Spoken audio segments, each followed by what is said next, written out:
This video is made possible by our sponsors, AJA. We'd like to thank AJA for all their support and tell you to go to aja.com for all your production and post-production needs. Hi, I'm Gordon Burkell from Filmmaker U. At Filmmaker U, we create courses for film professionals to deepen and diversify your existing skill set. You can learn more at filmmakeru.com, or of course follow us on Instagram at filmmaker_u. Every week we interview a film professional to discuss their work, and this week I'm joined by cinematographer Nick Matthews, whose work includes Spoonful of Sugar, Mobland, and the upcoming Saw X. Welcome to the show. Hi, it's great to be here. I guess my first question for you, because you've shot Saw X and it's in post right now. I need to know how you get through all the gruesome stuff on set as someone who has trouble sitting through gore. Yeah, well, I'm not somebody who has a lot of trouble sitting with gore. I would say I grew up in a pretty rambunctious house with three other brothers. I saw a lot of blood growing up. Got into some pretty gnarly accidents as a kid. I don't know, I think I'm sort of fascinated by violence, and I find the different expression of violence and the way we approach it with media to be really interesting. Mm-hmm. And I think cinema looks at violence in a lot of different ways. Saw has a very specific, there's an ick factor, there's a gross out factor a little, it's a movie like Saw is right on the edge of NC-17 hard R. Yeah. And so I think the process of actually making it is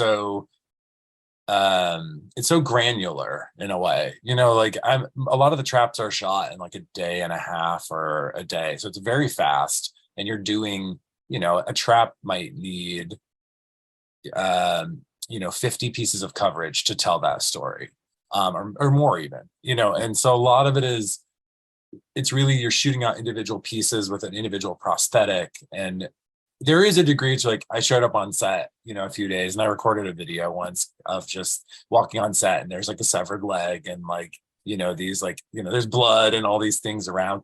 There's a degree to which it's kind of funny to me. Yeah.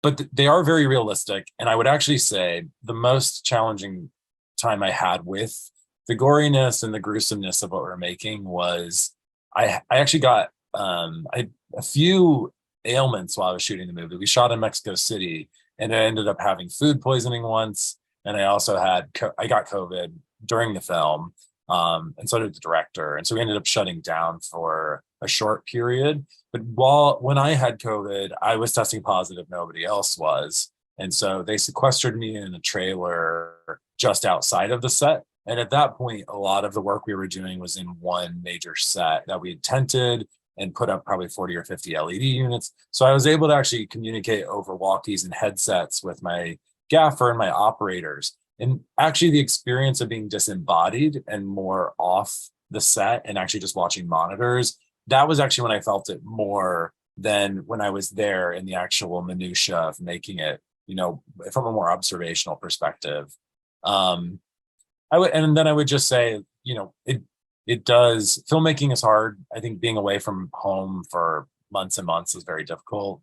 And so part of the process for me is some of it's just letting your shit out, right? I listen to a lot of metal. I listen to a lot of and the drone and the sort of loudness of that is just a way to let the adrenaline rush of being on set kind of dissipate.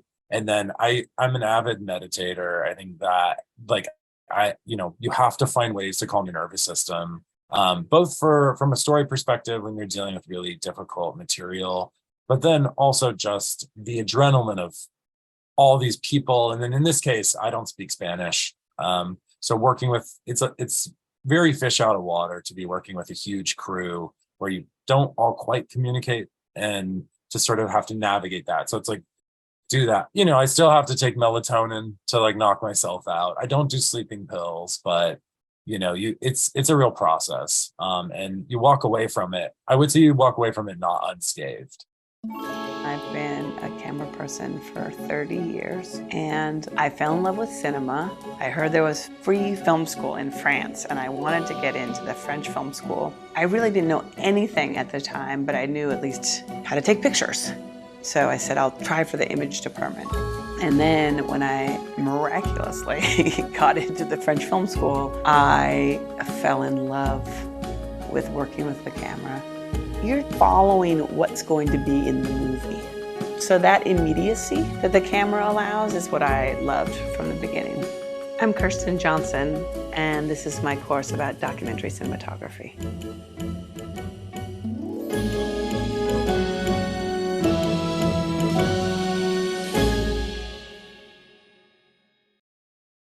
Now, I have two questions from what you just said.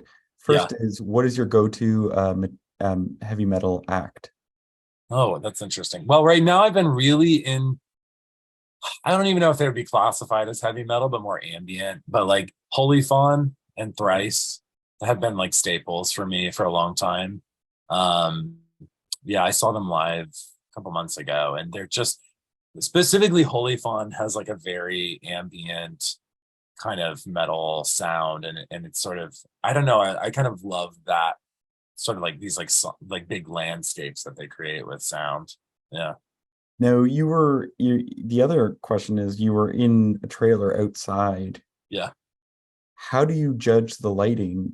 Like, how did you, like, you have these monitors, but I'm Yeah. assuming they were tested and made sure that they were really sharp, but you're still, like, you're separated from actually seeing the setups and what have you. So how did you overcome that and make sure you were Yeah, getting I'd never been in that situation before. So when it unfolded and I tested positive, at the time it was only myself testing positive, and then 2 days after I was testing positive, Kevin, the director, tested positive, and a couple other crew members did. So I, of course, there was a lot of anxiety at first, and also just, the producers called me to check in on me and see how I was doing, how I was feeling. There's, of course, the anxiety of like, am I going to have to hand the reins over to my B camera operator who'd also done second unit for us? How long? Because I just didn't know what was going to happen. And they were committed to finding a solution to have me be able to be creatively involved. And so what that meant was they set up 2 calibrated OLED monitors. And to that point, I had operated 4 of 6. We had 33 days. I operated for 4 of those weeks as A camera, and then we had a B camera for the whole shoot. So I would keep a monitor on my camera that had B camera, and then I always had comms on so I could at least chat with them. So we'd already had a working rhythm that was kind of in that vein. And because Kevin, the director, so much of what we were shooting by that point in the movie was predetermined in the conversations that we'd already had, that I was like, all right, like, this is how we're going to handle it. Kevin, you'll talk directly with the operators. So we brought in another operator. We bumped our B camera up to A because Kevin knew him. They'd already worked together. Kevin's the director. And I was like, you talk directly with the operators about setting frames. And so much of what I'd already done for the movie, because the movie is set in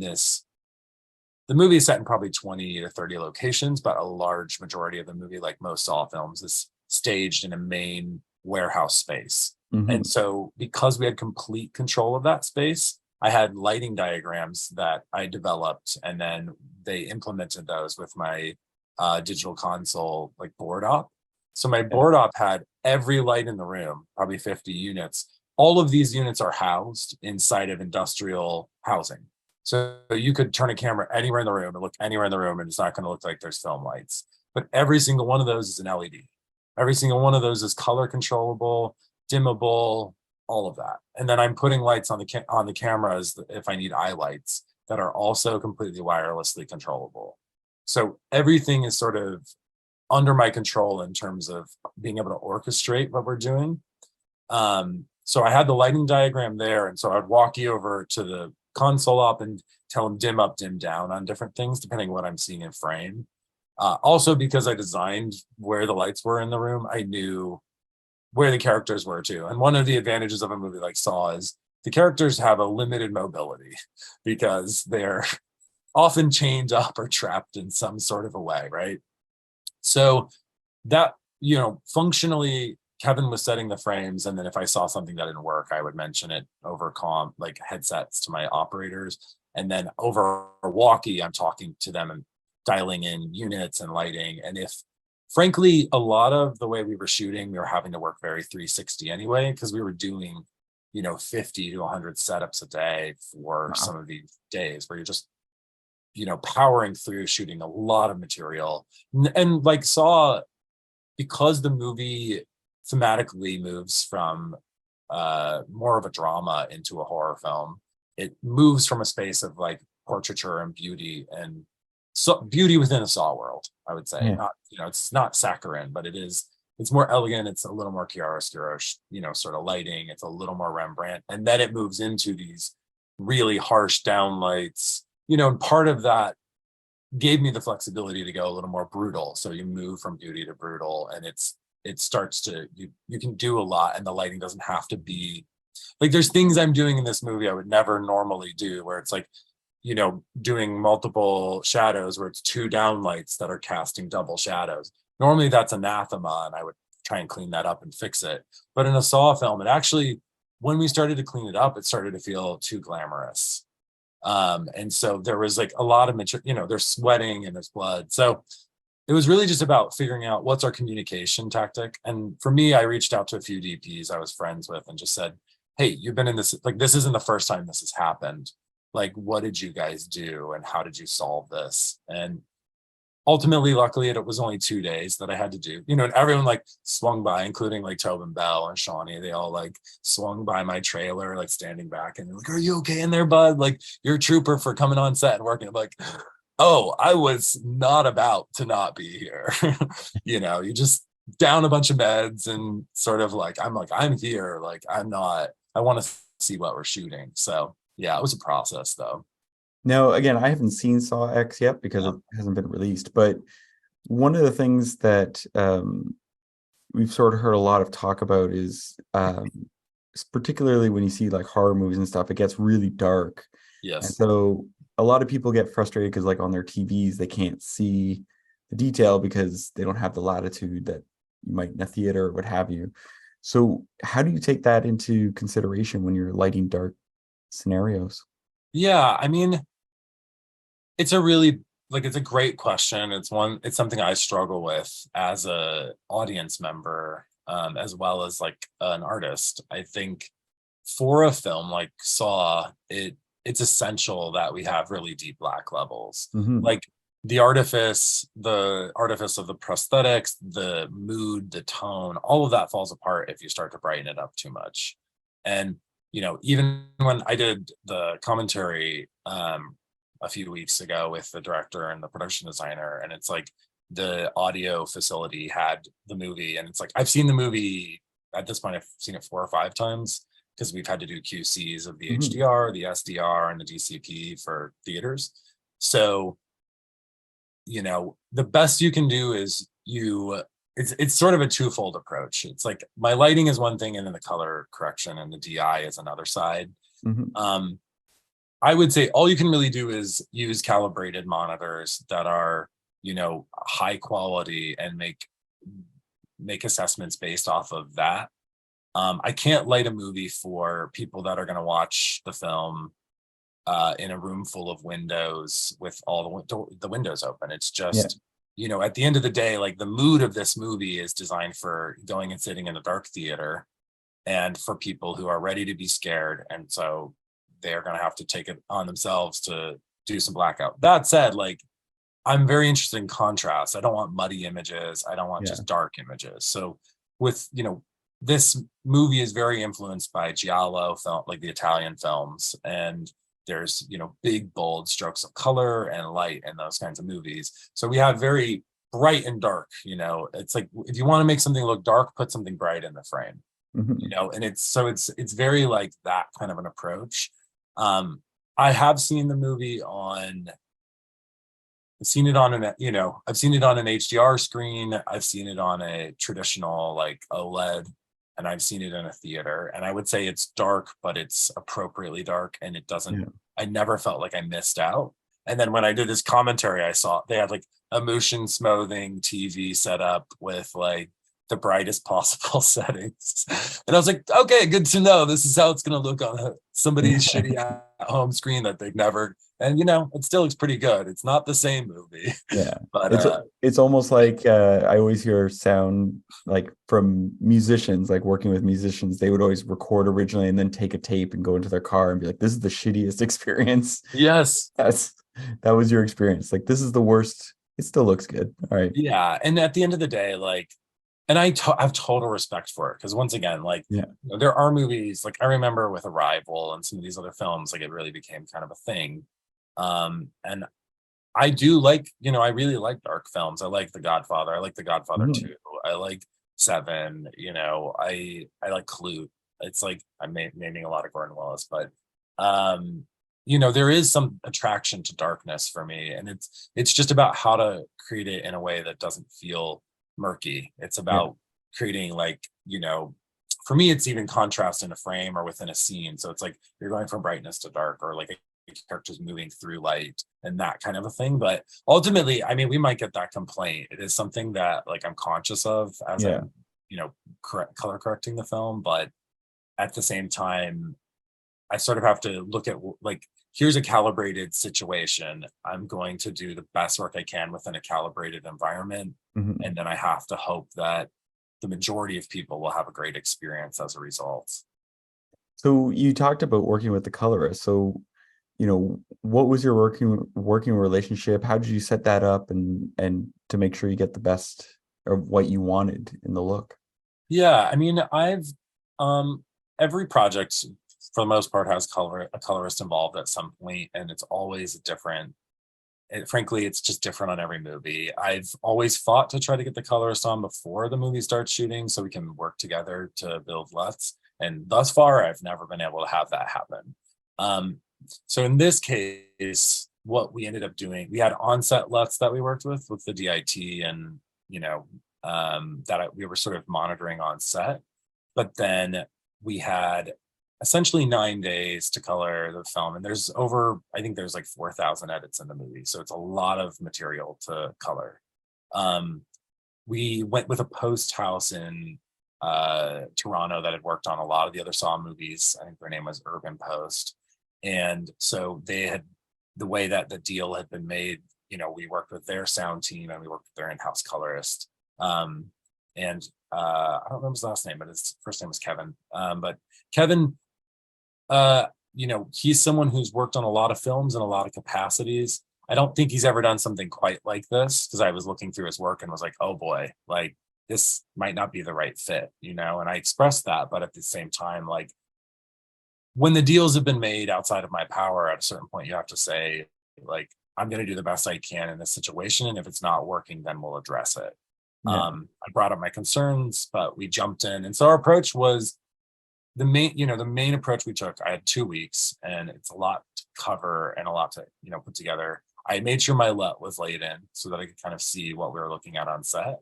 And then we went through the film and probably set key looks for, I think we took 2 days and set key looks across the movie.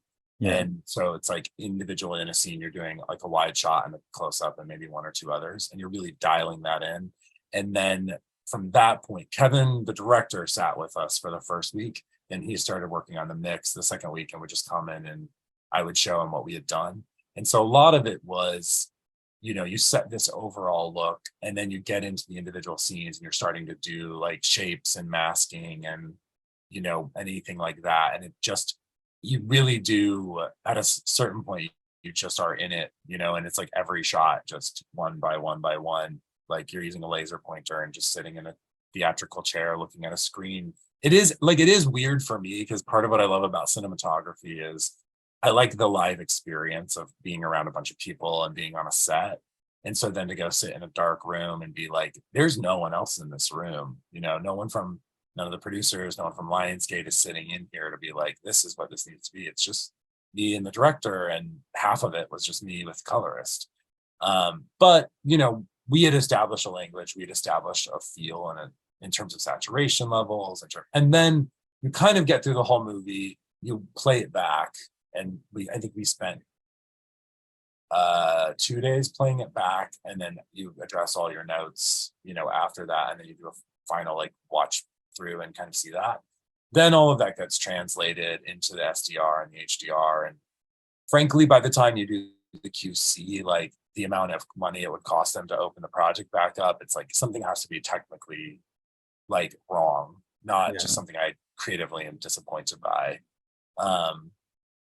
Yeah, I mean, 9 days was tight for the amount of cuts that are in the movie, but we got through that. And, you know, we did a lot practically in the film. Like most of the blood and prosthetics is practical. There's a few pieces that have been enhanced by VFX, but they have an amazing VFX company, this company called Switch, that just every time I saw the stuff they did, it was like, I forgot that we didn't do that on set. You know, it's just so good. And so you're also like making sure those things kind of match into the movie pretty well. That's kind of the approach. You know, I've developed a different approach over time. I usually try to do mock-ups of stills while we're shooting the movie. Just it's more so I can emotionally remember what I'm thinking the movie looks like as I'm making it. Because like in this case, I shot Saw, then I went and shot another movie a month after I wrapped Saw. So like I don't retain everything emotionally about where I was at when I was making the movie, because I move into the next project and I take on that visual style and world, and then I have to kind of come back to it. So I try to keep a log along the way that kind of keeps me just emotionally, when I get into the movie, I can go back and look at the stills I've mocked up. And then I usually have references pulled. I always send the stuff to the colorists, and I don't think they ever look at it. So it ends up being me with an iPad being like, okay, why? Yeah. And then I'm like, all right, this is what I think we do. And it is totally collaborative, and like everyone brings something to the table, you know, and it's better that there aren't producers and studio people involved, and that they just see a final version and they're like, yeah, it looks great. And, you know, if there's something they don't like, they can point it out. It's kind of, we get our version of the movie made, and we can do it in a really detail oriented way. And for me, my goal is to tell the story, and my goal is to craft something that fulfills the director's vision and has like my stamp on it.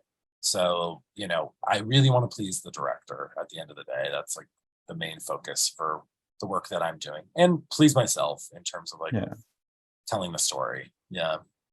You know, and this is just a thought I had while you were talking, because of the importance of the cinematographer colorist relationship. And because, like you said, there's a lot of not backroom deals, but deals made with post houses and what have you.